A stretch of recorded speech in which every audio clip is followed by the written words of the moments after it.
membedakan atas lisan dan wacana tulis. Wacana lisan umumnya melibatkan penutur dan penutur. Bahasa yang dituturkan dan dialihkan atau pergantian giliran bicara. Sementara itu wacana ditulis dengan adanya penulis dan pembaca. Bahasa yang dituliskan dan penerapan kaidah penulisan seperti ejaan dan tata bahasa. 3. Tanggapan penutur atau pembaca. Menurut tanggapan penutur atau pembaca, wacana ini terbagi menjadi wacana traksional dan wacana interaksional. Yang pertama memiliki ciri pemenuhan oleh penutur atau pembaca atas permintaan penutur atau penulis. Contohnya adalah surat permintaan atau permohonan. Sementara itu, pada wacana interaksional terdapat ciri hubungan timbal balik seperti dalam aktivitas jual beli. Selanjutnya pemaparan. Dalam pemaparannya wacana digolongkan menjadi 1. Wacana naratif, yakni wacana yang memiliki alur, peristiwa, dan tokoh. Biasanya wacana ini kita temui pada novel sebagai wacana yang bersifat fiksi atau berita sebagai wacana yang bersifat non-fiksi.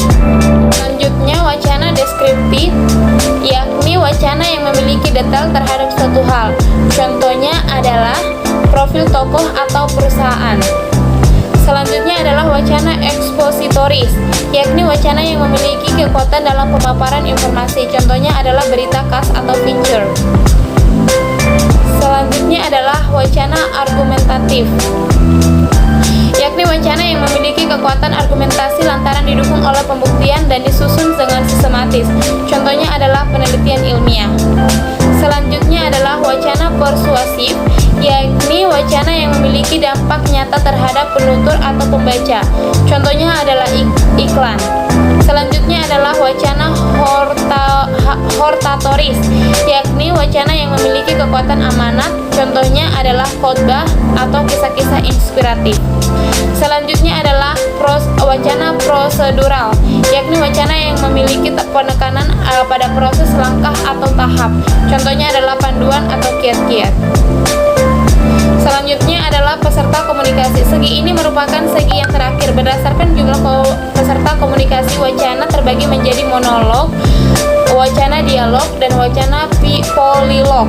Wacana monolog dilakukan satu orang, seperti siaran berita di televisi atau radio. Wacana dialog dilakukan dua orang, seperti percakapan lewat telepon atau surel. Kemudian wacana polilog dilakukan oleh lebih dari dua orang, seperti contohnya adalah rapat. Selanjutnya adalah teori analisis wacana. 1. Teori wacana Bakhtinian. Bakhtin dan kawan-kawan cenderung akan memahami wacana sebagai tuturan, seperti yakni pertalian antara suara penutur dengan orang lain yang terimplikasi dalam tuturan penutur itu. Bakhtin atau kawan-kawan membuat beberapa tipologi wacana sebagai berikut. 1.